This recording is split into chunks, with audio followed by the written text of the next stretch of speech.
பெருமாள்பட்டு பகுதியில் பிறந்த இந்த மண்ணின் மைந்தர் சசிகாந்த் செந்தில் IAS அவர்கள் கை சின்னத்திலே வாக்குகளை சேகரித்து உங்கள் பகுதியில் வலம் வந்து கொண்டிருக்கிறார்.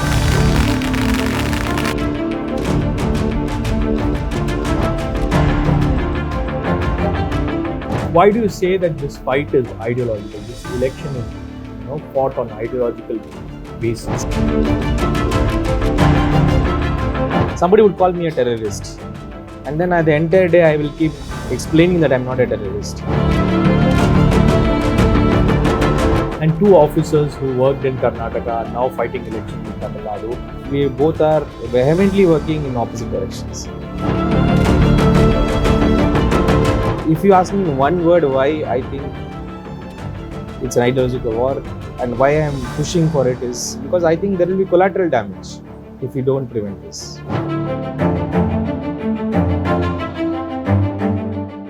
Sasikanth Senthil was an IAS officer who quit in September 2019 and turned to politics. Once he joined the Congress party, the first task that was given to him was to manage the election war room. But now he is out of the war room and on to the field as the India Alliance candidate from Thiruvallur constituency in Tamil Nadu. But before we go any further, just a quick reminder, the News Minute is on ground bringing you stories and interviews about key election issues. Do subscribe to the News Minute and support independent journalism because propaganda is now being peddled directly from TV studios. You were someone who wanted to be behind the scenes. You were manning a war room for the India Alliance in Karnataka and Delhi. Now you're on the battlefield. How is it? It's wonderful. It's not something new to me. I've been there in this electoral field for some time. But when you experience it, you get to see another dimension of it. So I think for me personally, it's very important that I, be in the thick of things. So I'm liking it. So it's more than an election for the India Alliance? Yeah, absolutely, it's more than an election. It's an ideological fight, and it's in the core of what the Congress party is all about, especially for the party. And I think every partner in the alliance understands this is a bigger fight than a mere electoral fight. So when you actually quit the service, you said that it's not business as usual anymore because the building blocks of democracy are being compromised. You saw this coming, but did the India Alliance too see this coming? Because that's where a lot of people have questions about the way the opposition has been functioning. I agree. I cannot clearly say that everybody saw it coming. Even today, there's a lot of gaps in the understanding of what's going on right now. That we can very clearly see in many questions being raised and many issues, many confusions on why the government is acting the way they are acting. For me, this is very clear. This is how they will act. There's no second thought about it. Yeah, I can say that it may not be what everybody saw, but I think now a vast majority of them have understood what's going on. Like, what has been the biggest challenge in terms of fighting, the BJP? Because BJP today is like, powerful, and they are dominating both electorally as well as, in terms of having a strong government, and they also have the numbers.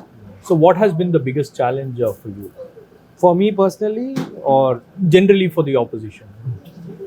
See, the biggest problem is that once a fascist-like government gets operational, it will destroy the fundamental blocks of democracy, which is, right from the constitution, which gives a framework, to the knowledge systems, to the independent institutions, and everything.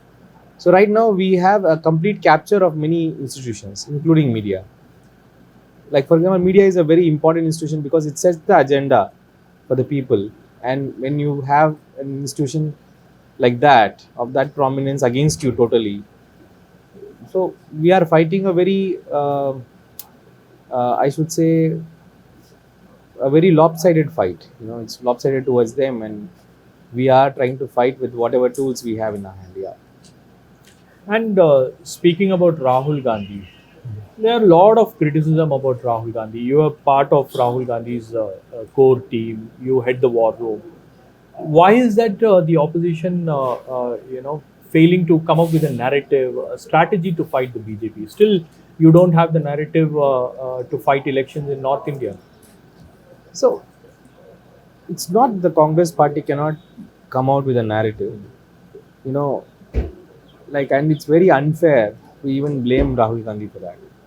You know, just a year before, he took important yatra all over the country, and that was, that's the best effort I've ever seen anybody put in terms of this fight against RSS or BJP, including civil society and the best who's who of this country.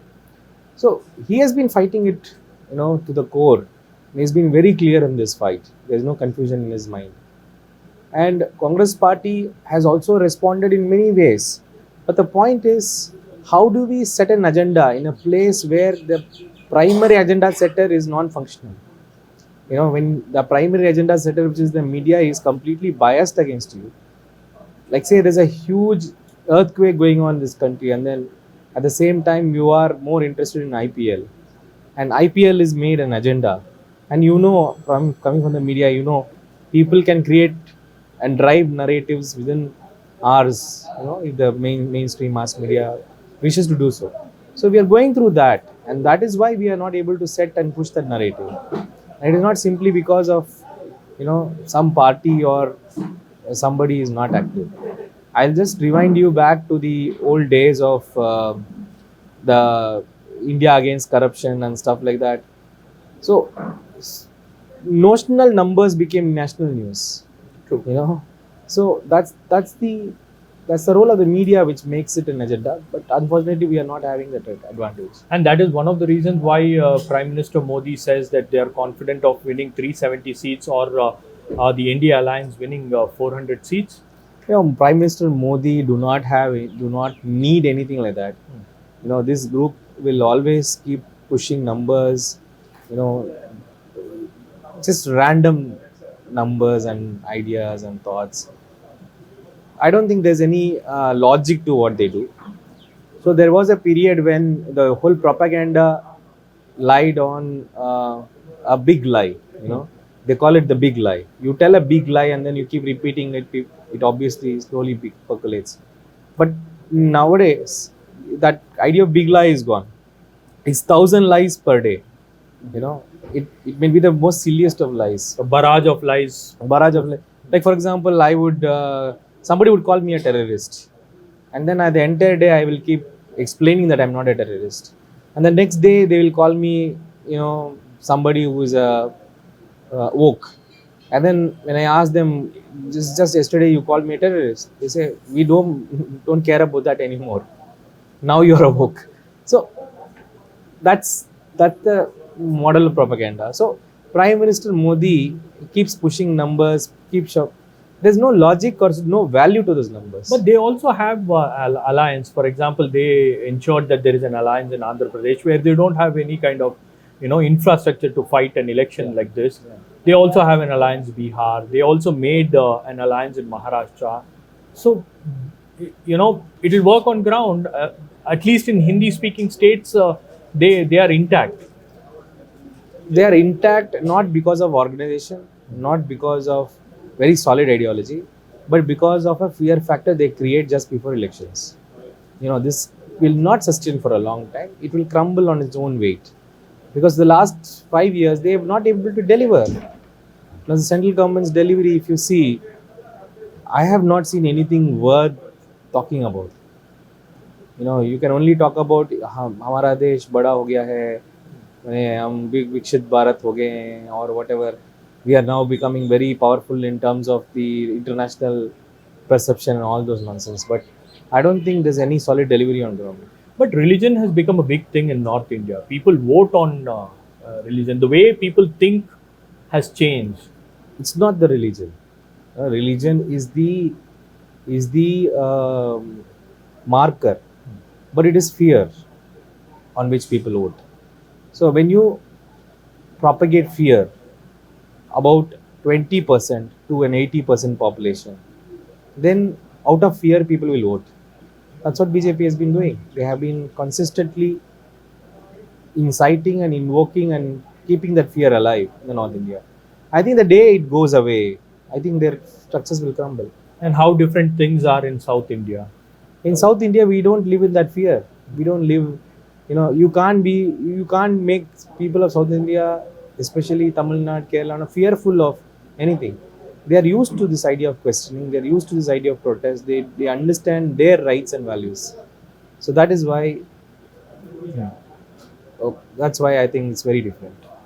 And do you also believe that the election system is robust, the EVMs and the VVPAT machines? Because there seems to be a lot of concern regarding the I agree. EVMs. I agree. The biggest concern is this system is not, the best system. Not because I'm saying that somebody is hacking the whole thing, but even the fundamentals of a digital system is not in EVM. Like for example, the idea of verification. Now every digital transaction needs a verification. Like you go to a bank and then you put some money, you get a verification through a message, right? That's when you leave the ATM. If the ATM does not show so and so has been credited to your account and this is what is the amount, imagine if it doesn't show anything, it just takes the money and keeps it with it, then there's no verification. Similarly, in this EVM system, there is no verification. I press a button, there's a sound, there's a light, I don't know where the vote has gone, right? And then they brought this VVPAT system for verification. The voter verified paper audit trail. Now we get a printout that I get to see, but still I aren't able to hold the paper and put it in some other place or something. But even in that system, my question is, what is my vote? Is it the sound or is it the paper? This is the paper I'm verifying, but you want to count the sound?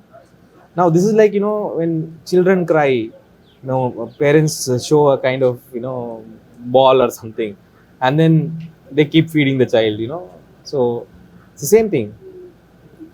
EVM, the Election Commission for verification bought a VVPAT system, but then it's not counting that system. It's counting the same sound. It's how atrocious can that be? So there's no verification in this entire EVM system. So overall, the system is a failure.